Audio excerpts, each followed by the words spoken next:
سلام، اسم من افسونه و 56 سالمه. 2 ماه پیش 40 بابام سر خاک عباس رو دیدم.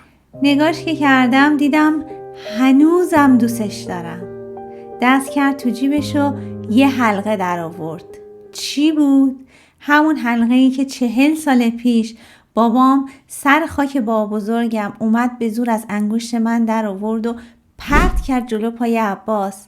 گفتش که ما دختر نداریم بدیم به شما، برید از هر قبرستونی که میخواید یه دختر دیگه بگیرید. عباس حلقه رو گرفت جلوم و به هم گفتش که خدا پدرتو بیامرزه، ولی پدر ما رو در آورد، یک عمرمون ازمون گرفت. من یه شب سر راحت رو بالش نذاشتم. این انگشتر مال توه. چیزی رو که 40 سال پیش نتونستم تموم کنم الان میخوام تمومش کنم. میدونم که تو هنوزم دلت اینجاست. اینی که میگفت میزد رو سینش. من هستم. تو چی؟ تو هستی؟ این اوضاع امروز منه دوستان، ولی شما نمیدونید که چه اتفاقاتی تو این 40 سال برای من افتاده و اصلا چی شد که من و عباس از همدیگه جدا شدیم. قصه‌ام رو میخوام از اول براتون تعریف کنم، ولی خواهش میکنم ازتون که تا آخرش رو گوش کنید و اگر چیزی به ذهنتون میرسه داخل کامنت حتما برام بنویسین تا بتونم بهترین تصمیم رو برای زندگی خودم بگیرم. سلام، لیلا هستم. اینجا لیلی گپه. به کانال من خوش اومدین. من راوی داستان‌های واقعی زندگی شما دوستان هستم. اگر که میخواین داستان شما هم توی این کانال شنیده بشه، این آیدی پیج اینستاگرامه. اگر که کانال رو ساب نکردین ازتون میخوام همین الان کانال رو ساب کنین، زنگولش رو هم فعال کنین تا به محض اینکه داستانی میذارم نوتیفیکیشنش براتون بیاد. اگر هم داستان‌ها رو دوست دارید که بفرستید برای دوستاتون تا خانواده‌مون و جمعمون بزرگتر بشه.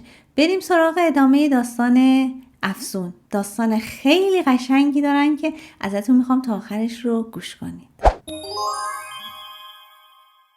خانواده مادری من خیلی شلوغ بود. با بزرگم 10 تا بچه داشت. 8 تا پسر، 2 تا دختر که بچه آخریش میشد مامان من. مال و اموالم خیلی داشت. خونه و باغ و خونه باغ و زمین و از این جور چیزا. کلی هم کارگر زیر دستش کار میکرد، ولی همیشه حواسش به کارگراش بود. حقوقشون رو خیلی بیشتر از اون چیزی که حقشون بود بهشون میداد. حتی دم عید صبر نمیکرد که شب عید بشه و عیدیشون رو اون موقع بهشون بده. حقوقشون رو همراه عیدیشون 2 ماه زودتر بهشون میداد. میگفت کارگر نباید لنگ شب عیدش بمونه. همه بچه‌هاشو سر سامون داده بود. اونا هم دوباره ازدواج کرده بودن و کلی بچه داشتن. یعنی انقدر تو این فامیل زاد و ولد شده بود که من خودم نصفشون رو نمیشناختم. آخر هفته ها که میشد هممون جمع میشدیم خونه باغ، خونه آقا و ننه جون. کلی هم به همون خوش میگذشت، ولی چون تعدادمون خیلی زیاد بود اون وسط ها بالاخره 1-2 نفر با هم دعواشون میشد. جاریامون با هم نمیساختن، ولی اصلا نمیذاشتن که آقا جون بو ببره. بین خودشون به صورت مخفیانه این جنگ اعصاب ادامه داشت. عباس پسرخاله من بود که با هم دیگه 4 سال اختلاف سنی داشتیم. یعنی اون 4 سال از من بزرگتر بود. خیلی پسر خوب و سر به راه و کاری بود. همیشه خدا وردست باباش تو خوشباری داشت کار میکرد. با عباس همدیگه رو خیلی دوست داشتیم، ولی اون موقع ها اینجوری نبود که بتونیم راحت با همدیگه حرف بزنیم، بیرون بریم و از اینجور چیزا. نه، از این خبرها نبود. بیشتر همدیگه رو همون آخر هفته ها خونه آقا و ننجون میدیدیم. با هم که نمیتونستیم صحبت کنیم زیاد. عباس هر سری یه دونه نامه مینوشت و قایمکی میداد دست من. توش هم کلی رویا پردازی میکرد از این که قرار ما با هم دیگه ازدواج کنیم، بچه دار بشیم، تو آینده قراره چیکار کنیم و اینا. منم که این نامه ها رو میخوندم قند تو دلم آب میشد. ولی یه روز که مامانم کمد و ریخته بود بیرون رو تمیز کنه، نامه های عباس و زیر کتاب درسی های من پیدا میکنه. چشمتون روز بعد نبینه. همه رو جمع کرده بود، برده بود 2 دستی گذاشته بود جلوی بابام هم که نامه ها رو خوند اوضاع خونه ریخت به هم. برگشت گفتش که مامانت نامه می نوشته، بابات نامه می نوشته، چه غلطا! اینا رو از کی یاد گرفتین؟ تو حیا نداری؟ آبرو نداری؟ نمیگی یکی ببینه اینا رو آبرومون میره دیگه تو مردم نمیتونیم سر بلند کنیم؟ منم عین موش رفته بودم یه گوشه، جمع شده بودم و شروع کرده بودم گریه کردن. بابام که دید راه به جایی نمیبره بلند شد، زنگ زد به شوهر خالم، گفتش که همین الان با زنت بلند میشید میایید اینجا، عباس هم با خودتون میارید. خالم اینا هم که هول کرده بودن چی شده بلند میشن سریع جمع میکنن و میان. خالم زیر چشی یه نگاه به من میکرد، یه نگاه به مامانم میکرد که بلکه این وسط یه چیزی دستگیرش بشه. اینا ستایی منتظر نشسته بودن تا یکی از ما یه چیزی بگه. یه دفعه‌ای بابام از جاش بلند شد، نامه ها رو از جیبش در آورد، برد جلوی شوهر خالم، کوبید زمین. نامه ها روی فرش پخش و پلا شد. عباس رنگش پرید. تازه اون موقع بود که فهمید لو رفتیم. بابام به شوهر خالم گفت بفرمایید، اینم دسته گل شازده پسرت عباس. به چه حق 1.5 سال برای دختر من نامه فدایت شوم می نویسه؟ نمیگه یکی به فهم آبروی ما میره ما چجوری سرمونو تو مردم بلند کنی؟ شوهر خالم هاج و واج یه نگاه به بابام انداخت، یه نگاه به عباس انداخت، یه نگاه هم به من انداخت. اون اصلاً شبیه بابای من نبود. تا حالا ندیده بودم که عصبانی بشه و از کوره در بره. خالم دست کرده بود یکی یکی نامه ها رو برمی داشت و میخوند. یه دفعه برگشت گفتش که محرم ببین نوشته مامان من 2 سال دیگه میاد خواستگاریت. الان چون باید برم سربازی نمیتونم. تو فقط صبر کن. وای اگر بدونید داشتم از خجالت میمردم. عباس هم همینجور. شوهر خالم برگشت یه نگاه به عباس کرد، گفتش که اینا رو تو نوشتی؟ وقتی که دید عباس جواب نمیده صداشو برد بالاتر، گفت بچه دارم میگم اینا رو تو نوشتی؟ عباس هم با ترس گفتش که آره من نوشتم. آقا محرم دست کرد همه نامه ها رو جمع کرد، برد کوبید تو سینه عباس. برگشت گفت خاک تو سرت کنه. جای اینکه این همه کاغذ حروم کنی و نامه فدایت شوم بنویسی میومدی به خودم میگفتی. بهتر از این آبروریزی بود که الان راه انداختی. شما کی میخواین آدم شین؟ کی میخواین سر عقل بیاین؟ شوهر خالم یه کمی خودش رو جمع جور کرد و با صدای بلندتر برگشت به بابای من گفتش که چیه مظفر؟ چرا معرکه گرفتی؟ چرا جوش آوردی؟ واسه من نامه میکوبی زمین؟ انگار خودت جوون بودی با دود به زنت علامت میدادی؟ فکر میکنی ما ندیدیم، نمیدونیم، خبر نداریم؟ نه خیر. چطور اون موقع ها واسه شما خوب بود، الان نوبت این بچه ها رسید اخ و تف شد، آبروت میره؟ مامانم از خجالت سرشو انداخته بود پایین. همه اینا رو 100% خالم برای شوهر خالم تعریف کرده بود. اون شب شوهر خالم برگشت گفتش که ما که راضی هستیم، افسون از اولش هم مال خودمون بود، دیگه نیاز به این معرکه گیری و آبروریزی نبود که راه انداختید. میذاریمش روی چشامون. من راضی، تو راضی، گور بابای ناراضی. اینجوری شد که بابام آروم کرد. هفته بعدم بلند شدن اومدن خواستگاری، انگشتر انداختن و نامزد کردیم. ولی چون عباس 2 سالی باید میرفتش سربازی، عقد و عروسی رو گذاشتن 2 سال بعد. من و عباس روی زمین بند نمی شدیم. فکر نمی کردیم که وقتی خانواده آمون بفهمن مشکلی پیش نیاد و همه چی انقدر راحت پیش بره. انقدر راحت پیش رفت. ولی تا کی؟ تا وقتی که با بزرگم فوت کرد. نگم براتون که بعد 3 با بزرگم چه قشقرقی به پا شد. 4 روز اسیر بودیم. با بزرگم خیلی آدم سرشناسی بود. آدمی بود که توی این خونه میرفت و میومد. یه لحظه خونش خالی نمیشد. مراسم 3 که تموم شد و خونه خالی شد و همه رفتن، تازه بچه‌هاش وقت پیدا کردن که دور هم بشینن و جمع بشن. برای چی؟ معلومه دیگه، ارثیه، بحث شیرین مال و اموال. امان از این ارثیه. همه میگن نه و دست نزنید و بذارید سر جاش باشه و اینا، ولی تا یه بنده خدای سرشو میذاره زمین، همون موقع شروع میکنن براش حساب کتاب کردن که قراره به کی چی برسه. آخرشم من همیشه دیدم، آخرشم همیشه دعواست. تو همه خونه‌ام همین اتفاق میفته. نمیدونم، اگر که برای شما تا حالا برعکس بوده میتونید بیاید توی کامنت ها برامون بنویسید. حالا اینجا چه اتفاقی میفته؟ صحبت این شدش که حالا آقا جون چی داره؟ کی قراره کارا رو مدیریت کنه؟ اصلا باید چی کار کنیم؟ چی هست؟ چی نیست؟ بفروشیم؟ نگه داریم؟ به هر کی چقدر قراره برسه و اینا. همینجوری داشتن میگفتن که یک دفعه‌ای شوهر خالم محرم زد زیر خنده. داییام خیلی بهشون برخورد.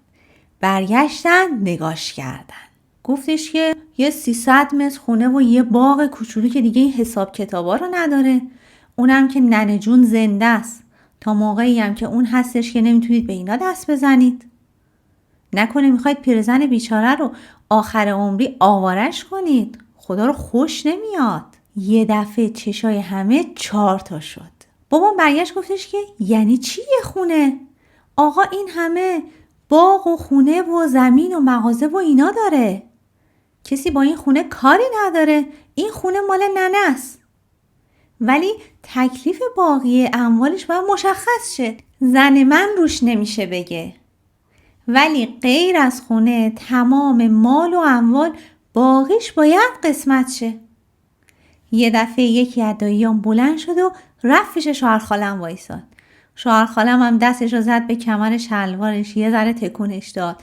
برگشت گفت باقی نداره. پارسال که آقا مریض شده بود افتاده بود گوشه خونه. هیچ کدومتون نمی اومدید بگید حالت چطوره. هر کدومتون به بهانه یه کاری میپیچوندینش. یادتونه اینجا زن من و زن همین داداشتون که وایساده پیش من عین یه خدمتکار 24 ساعته داشتن تر و خشکش میکردن. شما هم که فقط آخر هفته ها پیداتون میشد و یه غذایی دور هم میزدین، میخوردین، خوش میگذروندین و میذاشتین میرفتین. نه خودتون نه زناتون یکیتون به روی خودتون نیاوردین.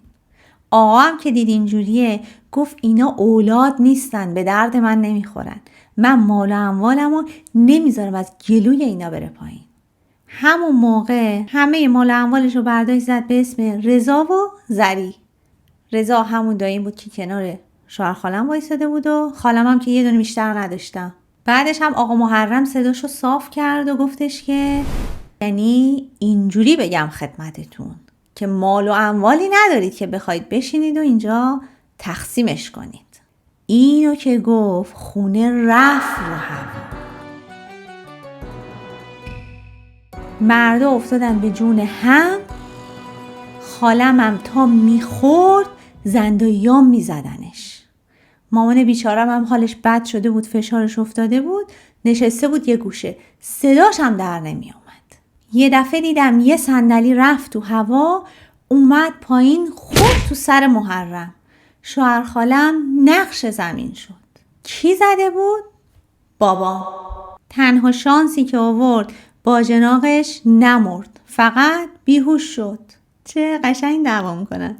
خب افسون میگه که اون شب هر کی رو تونست، هر چقدر که تونست زد، ولی آخر سر دست هیچکی به هیچی بند نشد.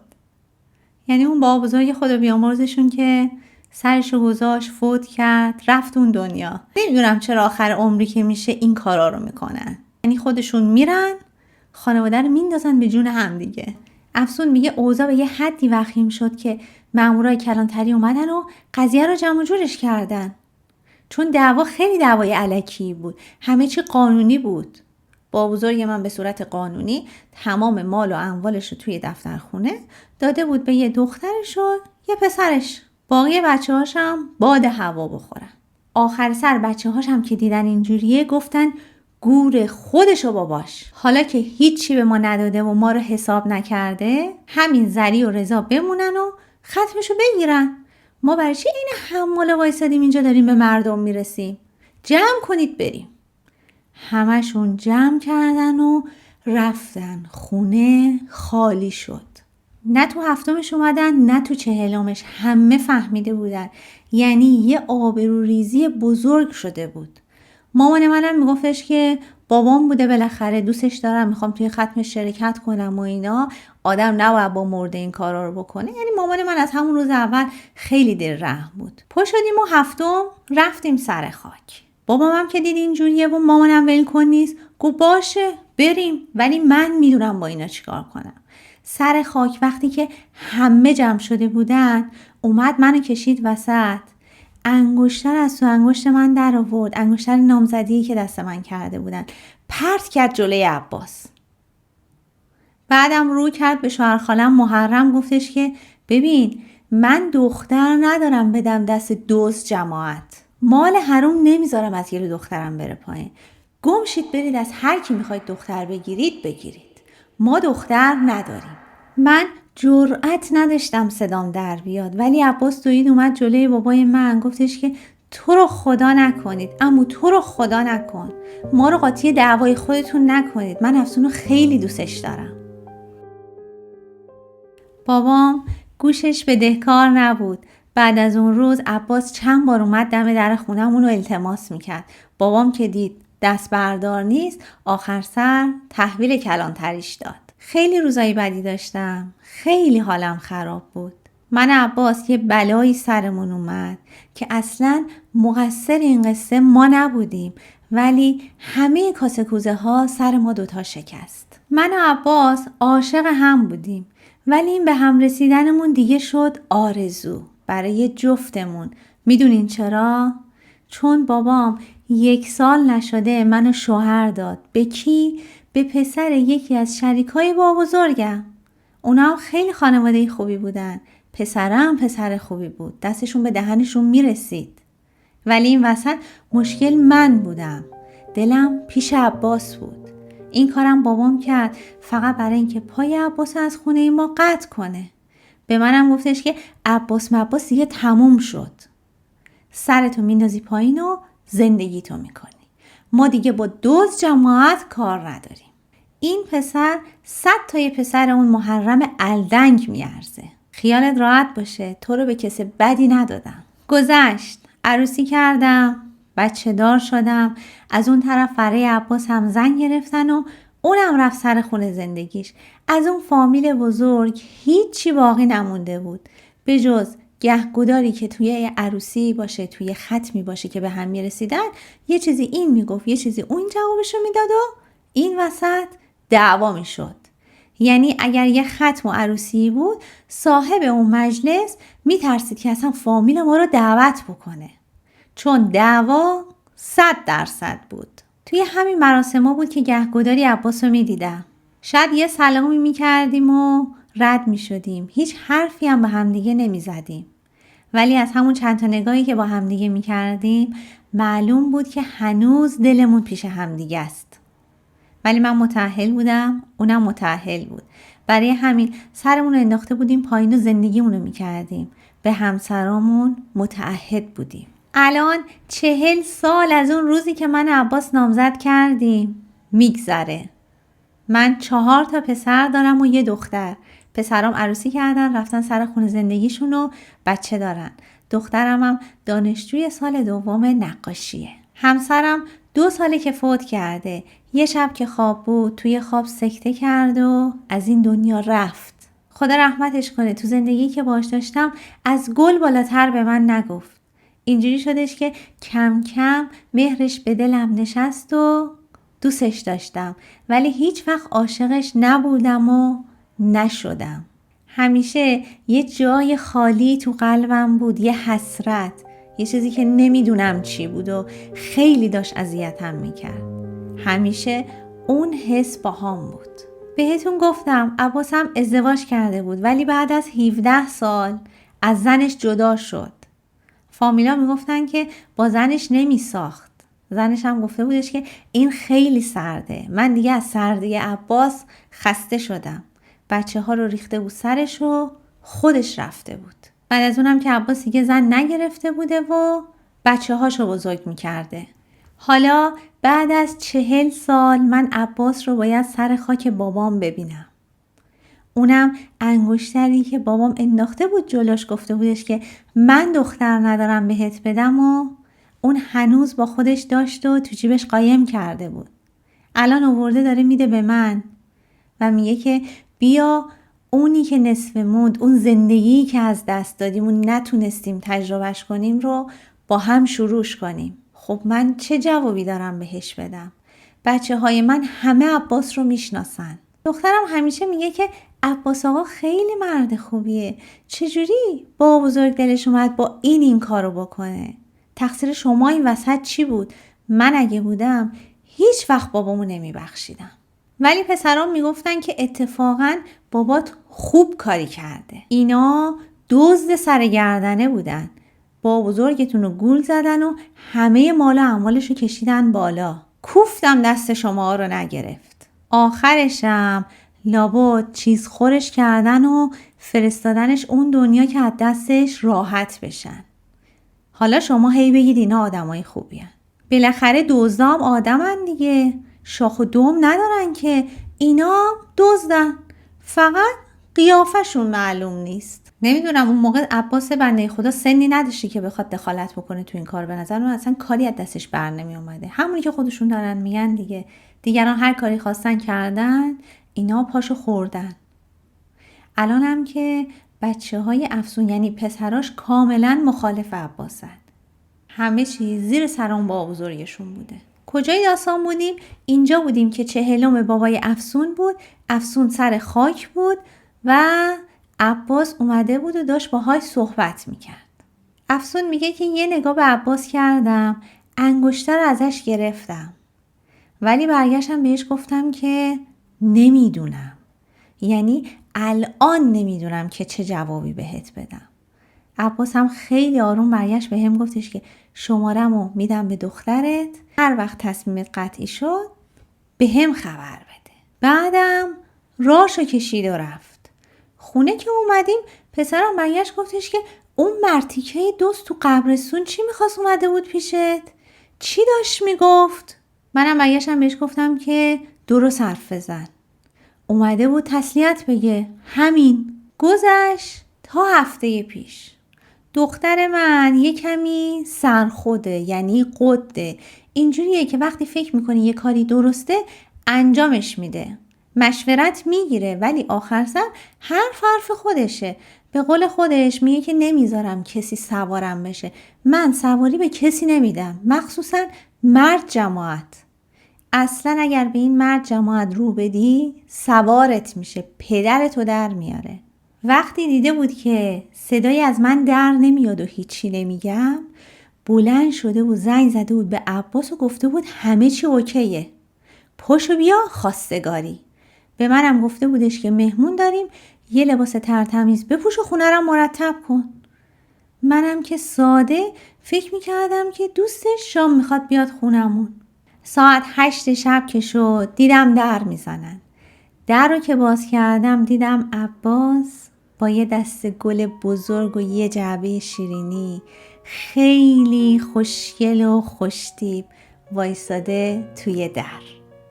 همینجوری هاج و واج مونده بودم. اونجا بود که فهمیدم رکب خوردم. برگشتم یه نگاه به دخترم کردم. اونم اصلاً خودشو نباخت که دوید اومد در رو باز کرد با خوش اومدین عباس آورد تو. استرس کل سر تا پای منو گرفته بود. گفتم نکنه الان یکی از پسرام پیداش بشه و یه آبروریزی را بیفته. رفت تو آشپزخونه یه سینی چای ریخت و آورد. چایی‌ها رو که تعارف کرد برگشت به عباس گفتش که من کار دارم، پروژم نصفه مونده، باید برم انجامش بدم. دیگه شما هر گلی به سر خودتون زدین. از من کاری بر نمیاد. گذاشت رفت تو اتاقشو در رو بست. من واقعا مونده بودم چی کار کنم. این دختر بچه‌هایی هستن که هیچ کاری بلد نیستن انجام بدن و دست و پاشونو گم میکنن. همونجوری مونده بودم. عباس زیاد نشست. وقتی که دید حال و روز من اونجوریه دستمو گرفت، برگشت گفتش که ببین بیا بعد از 40 سال خودمون برای خودمون تصمیم بگیریم. من و تو دیگه بچه نیستیم. از هیچکی نمیخواد بترسی. تو بگو بله، باقیش با من. بعدش هم چایشو خورد و بلند شد و رفت. نیم ساعت بعد پسر بزرگم اومد. فقط خدا رو شکر میکردم که این دوتا با هم روبرو نشدن. چشمش که افتاد دست گل و شیرینی رو دید، فکر کرد که برای خواهرش اومدن خواستگاری. ناراحت شد. برگشت گفتش که یعنی یکی از ما آدم نبودیم ما رو صدا کنید اینجا بیایم ببینیم که کیه، چیه، چی کاره است، چجوریه، یه نظری هم ما بدیم. لابد برای خودتون بریدین و دوختین دیگه. ما هم کشک، ما هم سیب زمینی. دخترم هم برگشت گفتش که نه خیر، دور ور ندار، خواستگاری من نبوده. عباس آقا اومده و خواستگاری مامان. اینو که گفت شیرینی مون تو گلوی پسرم، داشت خفه میشد. حقشه. والا برای چی؟ نمیدونم بعضی از بچه ها بزرگ که میشن سر پدر مادرشون سوار میشن. شما که صاحب اونا نیستین که دیگه عروسی کردین، نمیدونم شوهر کردین، زن گرفتین، رفتین سر خونه زندگیتون، ولشون کنین بنده خدا رو. برگشت گفتش که چی؟ اومده خواستگاری با اجازه کی؟ چه غلطا؟ دخترم هم جوش آورد. برگشت گفتش که ببخشید، نمیدونستیم باید از شما اجازه بگیریم.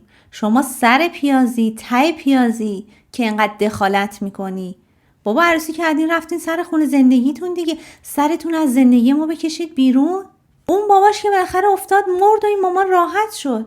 شما چی میخواین از جونش؟ تا میاد تکون بخوره بعد از شما اجازه بگیره. اتفاقا عباس خیلی مرد خوبیه، من خیلی ازش خوشم میاد. مامانم همینجور.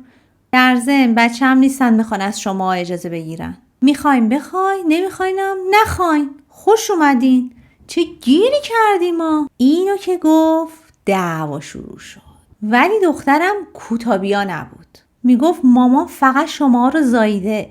دلیل نمیشه الان که بزرگ شدید بیافتید به جونش و بشید بلای جونش. صاحبش که نیستین. سرتون رو بکنید تو زندگی خودتون. کم فضولی زندگی اینو اونو بکنید. نگاه بهش میکردم، کیف میکردم. این دختر رو من بزرگ کرده بودم.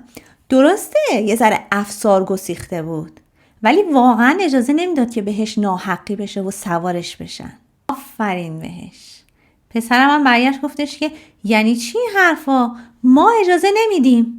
اینا دزد سر گردنن. یه روزی بود که تمام مال و اموال اینا رو این دوتا خانواده کشیدن بالا. حالا عباس نه باباش چه فرقی میکنه؟ درسته ما دستمون به دهنمون میرسه و چشم و دلمون سیره، ولی دوز جماعت رو تو خودمون راه نمیدیم. بعدش هم الان مامان عروس داره، نوه داره، زشته. مردم برمیگردن با انگوش ما رو نشون میدن، میگن که سر پیرین مامانشون رو شوهر دادن.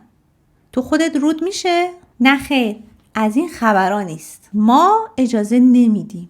همینجوری داشتن با هم دعوا میکردن. آخر سر دختر من بلند شد در رو وا کرد، گفت ببین 12 شب میخوایم بخوابیم، پشت جمع کن برو سر خونه زندگیت.